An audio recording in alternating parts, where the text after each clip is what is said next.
Hi friends, welcome back. എല്ലാ കൂട്ടുകാർക്കും ഷിൽജി ബ്ലോഗ്സിൻ്റെ ഇന്നത്തെ പുതിയ വീഡിയോയിലേക്ക് സ്വാഗതം. ഇന്ന് നമ്മൾ ഉണ്ടാക്കുന്ന ഒരു അടിപൊളി റെസിപ്പിയാണ് കേട്ടോ. എന്താണോ, മാംഗ്ലൂർ സ്റ്റൈലിലെ എഗ് റോസ്റ്റ് ആണ്. നല്ല ടേസ്റ്റാണ്. ഇത് കുറച്ച് ഗീയൊക്കെ വെച്ചിട്ട് ഉണ്ടാക്കുന്നത്.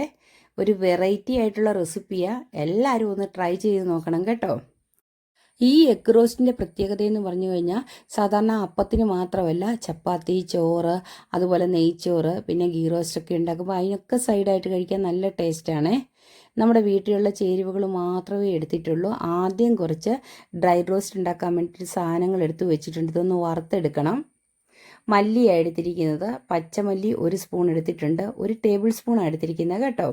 പിന്നെ കുരുമുളക് ഒരു ചെറിയ സ്പൂൺ എടുത്തിട്ടുണ്ട്. പെരിഞ്ജീരകം, പിന്നെ നമ്മൾ ചെറിയ ജീരകം ചേർത്ത് കൊടുക്കുന്നുണ്ട്. കുറച്ച് ഉലുവ ചേർത്ത് കൊടുക്കുന്നുണ്ട് കേട്ടോ. പിന്നെ ഏലക്ക, പട്ട, ഗ്രാമ്പൂ ഇതെല്ലാം ഇട്ട് കൊടുക്കുന്നുണ്ട്. നന്നായിട്ട് ഇനി ഇതെല്ലാം കൂട്ടിയിട്ട് നമുക്കൊന്ന് വറുത്തെടുക്കാം. തീ കുറച്ച് വെച്ച് വറുക്കണം. നല്ല മൂത്ത് കിട്ടണം. ഇത് നമുക്ക് അരച്ചെടുക്കാനുള്ളതാണ് കേട്ടോ. ഇത് മൂത്ത് വരുമ്പോഴത്തേക്ക് നല്ല മണം വരുവേ. ഇപ്പം നന്നായിട്ട് മൂത്തിട്ടുണ്ട്. ഒരുപാട് കരിഞ്ഞൊന്നും പോകരുത്. ഇത് നമുക്കൊരു പാത്രത്തിലേക്ക് മാറ്റി വയ്ക്കാം. നേരത്തെ ഞാനൊരു 10 കാശ്മീരി മുളക് കുതിരാൻ ഇട്ടിട്ടുണ്ടായിരുന്നു ചൂടുവെള്ളത്തിൽ. ഇപ്പം നന്നായിട്ട് കുതിർന്നിട്ടുണ്ട്. പിന്നെ ഒരു ചെറിയ കഷ്ണം വാളംപുളിയും അതും കുതിരാൻ ഇട്ടിരുന്നു. അതും ഇതിൽ ചേർത്തിട്ടുണ്ട്. ഇനി നമ്മൾ കുറച്ച് വെളുത്തുള്ളി ചേർക്കുന്നുണ്ട്. പിന്നെ കുറച്ച് ശർക്കര, ഒരു ചെറിയ പീസ് മതി കേട്ടോ. അത് കട്ട് ചെയ്തിട്ടേച്ചാൽ മതി. ഇനി ഇതെല്ലാം അരച്ചെടുത്ത് മാറ്റി വയ്ക്കാം. നമുക്കിനി ഒരു ഇരുമ്പ് ചീനിച്ചട്ടിയിൽ എണ്ണ ഒഴിച്ച് ചൂടാവുമ്പോഴത്തേക്ക് ആവശ്യത്തിന് നെയ്യ് ഒഴിച്ച് കൊടുക്കാം. നമ്മൾ എഗ്ഗ് ഗീ റോസ്റ്റാണ് ഉണ്ടാക്കുന്നത് കേട്ടോ. ഇനി അതിലേക്ക് കുറേ കറിവേപ്പിലയും കൂടി ഇട്ട് കൊടുക്കാം. പിന്നെ നമ്മൾ അരിഞ്ഞു വെച്ചിരിക്കുന്ന സവോള, ആ സവോള ഒരു 3 എണ്ണം കൊണ്ട് കൊത്തി അരിഞ്ഞതാ. അതും കൂടി ഇട്ടതിന് ശേഷം ആവശ്യത്തിന് ഉപ്പും ചേർത്ത് കൊടുത്തിട്ടുണ്ട്. ഇനി ഇത് നല്ല ഇളക്കി കൊടുത്ത് മൂപ്പിച്ചെടുക്കണം. ഒരു ഗോൾഡൻ ബ്രൗൺ ആകുന്നത് വരെ നമുക്കൊന്ന് മിക്സ് ചെയ്ത് കൊടുക്കാം. ഇപ്പോൾ സവോളയുടെ കളറെല്ലാം മാറി വരുന്നുണ്ട്. എന്നാലും നല്ല കളറ് വരണം. എന്നാലേ ഈ ടേസ്റ്റ് കിട്ടത്തുള്ളൂ കേട്ടോ ഈ എഗ് റോസ്റ്റിനെ. എല്ലാവരും സാധാരണ മുട്ട റോസ്റ്റ് ഉണ്ടാക്കുകയല്ലേ, അതിൽ നിന്നൊക്കെ ഒരു വെറൈറ്റിയാണ് കേട്ടോ ഇത്. മാംഗ്ലൂർ സ്റ്റൈലാണ്. ഇതിൻ്റെ പ്രത്യേകത എന്ന് പറഞ്ഞാൽ അവർ നന്നായിട്ട് വാളംപുളി ചേർക്കുന്നുണ്ട്, പിന്നെ ശർക്കര ചേർക്കുന്നുണ്ട്.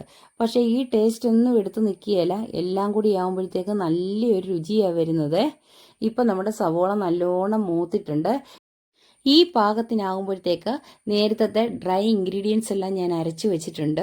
അത് ഇതിലേക്ക് ഇട്ട് കൊടുക്കാം. ഇനിയിപ്പം ഈ എണ്ണ കിടന്ന് നല്ല വഴണ്ട് വരട്ടെ. നല്ല വഴണ്ട് വരുമ്പോഴത്തേക്ക് എണ്ണയൊക്കെ തെളിഞ്ഞ് മസാലയൊക്കെ നല്ല മൂത്ത് വരുവേ.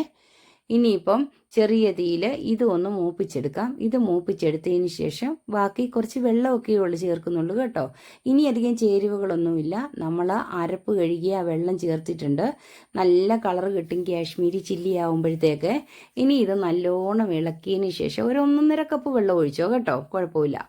ഇനി നല്ല വറ്റി വരട്ടെ. വറ്റി വരുന്നിടം വരെ നമുക്കൊന്ന് ഇളക്കി കൊടുക്കാം. ഇളക്കി കൊടുത്തതിന് ശേഷം ബാക്കി ചേരുവകൾ ചേർക്കാവേ. ഇതൊക്കെ ഉണ്ടാക്കുമ്പോഴത്തേക്കാണ് നമ്മുടെ മുട്ട റോസ്റ്റ് ഇതും തമ്മിലുള്ള വ്യത്യാസം മനസ്സിലാകുന്നത്. നല്ലൊരു വെറൈറ്റി ആയിട്ടുള്ള രുചിയായത്. സാധാരണ നമ്മൾ ഉണ്ടാക്കുന്നൊരു വ്യത്യസ്തമാകുമ്പോഴത്തേക്ക് കുട്ടികൾക്കൊക്കെ നല്ല ഇഷ്ടപ്പെടും. ഒരു ടേസ്റ്റ് എന്നും കഴിക്കുന്നതിന് വ്യത്യസ്തമല്ലേ. ഇനി ഞാനൊരു 3 മുട്ട പുഴുങ്ങി വെച്ചിട്ടുണ്ട്. അത് നടുകെ മുറിച്ചെടുത്തിട്ടുണ്ട് കേട്ടോ. അത് നമുക്ക് ചേർത്ത് കൊടുക്കാം. ഈ പാകമാകുമ്പോഴത്തേക്ക് വേണം മുട്ട ചേർത്ത് കൊടുക്കാനേ. ഇനിയിപ്പം ഒന്നുകൂടി മിക്സ് ചെയ്ത് ഈ മുട്ടയിൽ ഈ അരപ്പെല്ലാം പിടിച്ചു വരണേ. അതുവരെ വെയിറ്റ് ചെയ്യാം. പിന്നെ മുട്ട ചേർത്ത് കൊടുത്തതിന് ശേഷം ചെറു തീ വേണം ഇതൊന്ന് വറ്റിയെടുക്കാൻ. ഈ വെള്ളം മുഴുവൻ വറ്റിച്ചെടുക്കണം. എണ്ണ തെളിയുന്ന ആ പാകം വരുമ്പോഴത്തേക്ക് ഫ്ലെയിം ഓഫ് ചെയ്യണം. ഇപ്പം നല്ലോണം വറ്റിയിട്ടുണ്ട്. എന്നാലും കുറച്ച് വെള്ളം കൂടിയുണ്ട്. നമുക്ക് ചെറിയ തീയിൽ നിന്ന് ഇളക്കി കൊടുക്കാം. അപ്പോഴത്തേക്ക് ഈ മുട്ടയെ നല്ല മസാലയൊക്കെ പിടിക്കും കേട്ടോ. ഇപ്പം മസാലയൊക്കെ നല്ലോണം പിടിച്ചിട്ടുണ്ട്. ഇനി നമുക്ക് ഫ്ലെയിം ഓഫ് ചെയ്യാം. ഇപ്പം കളറ് കണ്ടോ കറിയുടെ. ഇപ്പോൾ എണ്ണയൊക്കെ തെളിഞ്ഞ് മസാലയൊക്കെ നല്ല പിടിച്ചിട്ടുണ്ട്. ഇപ്പോൾ സവോളയൊക്കെ നല്ല വഴണ്ട് വന്നിരിക്കുന്നത് കൊണ്ടുണ്ടല്ലോ ആ ഗ്രേവിയൊക്കെ തിക്കം നമുക്ക് കിട്ടിയിരിക്കുന്നത്. ഇനി ഇതൊരു സെർവിങ് ഡിഷിലേക്ക് മാറ്റാവേ.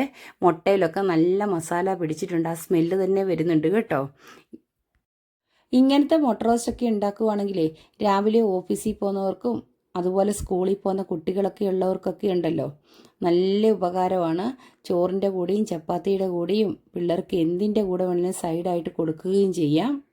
നല്ല കളറാണ്. അത് കാശ്മീരി ചില്ലി മാത്രമേ നമ്മളിതിൽ ചേർക്കുന്നുള്ളൂ. ഞാനിത് ചപ്പാത്തിയുടെ കൂടെയാണ് കഴിക്കുന്നത് കേട്ടോ. സ്ഥിരമായിട്ട് നമ്മുടെ എഗ് റോസ്റ്റൊക്കെ ഉണ്ടാക്കുന്നതിന് പകരമായിട്ട് ഇങ്ങനെയൊക്കെ ഒന്ന് ഉണ്ടാക്കി നോക്കണം. അപ്പോൾ ടേസ്റ്റിൻ്റെ വ്യത്യാസം വരുമ്പോൾ അറിയാം. ചെറിയ ചെറിയ ചേരുവകളേ ഉള്ളൂ. നമ്മൾ ഈ പുളിയൊക്കെ ഓർക്കുമ്പോഴത്തേക്ക് മുട്ട റോസ്റ്റ് ഉണ്ടാക്കിയാൽ കൊള്ളുകല അത് ചേർത്തെന്ന് ഓർക്കും.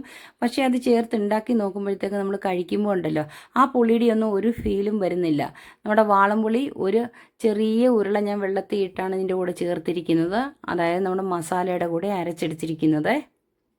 ഇനിയിപ്പോൾ ചപ്പാത്തിയുടെ കൂടെ ഞാൻ കഴിച്ചിരുന്നു. നല്ല ടേസ്റ്റാണ്. എല്ലാവരും ഇതുപോലെ തന്നെ ഉണ്ടാക്കി നോക്കണം കേട്ടോ. ഇത് എത്ര നേരം ഇരുന്നാലും ഡ്രൈ ആയി പോകുകയല്ലേ. നമുക്ക് നനഞ്ഞ പരുവത്തിൽ തന്നെ ഇരിക്കും. വൈകുന്നേരം വരെ വെച്ചിരുന്നാലും കുഴപ്പമില്ല. നമ്മൾ കുറച്ച് നെയ്യൊക്കെ ചേർക്കുന്നില്ലേ.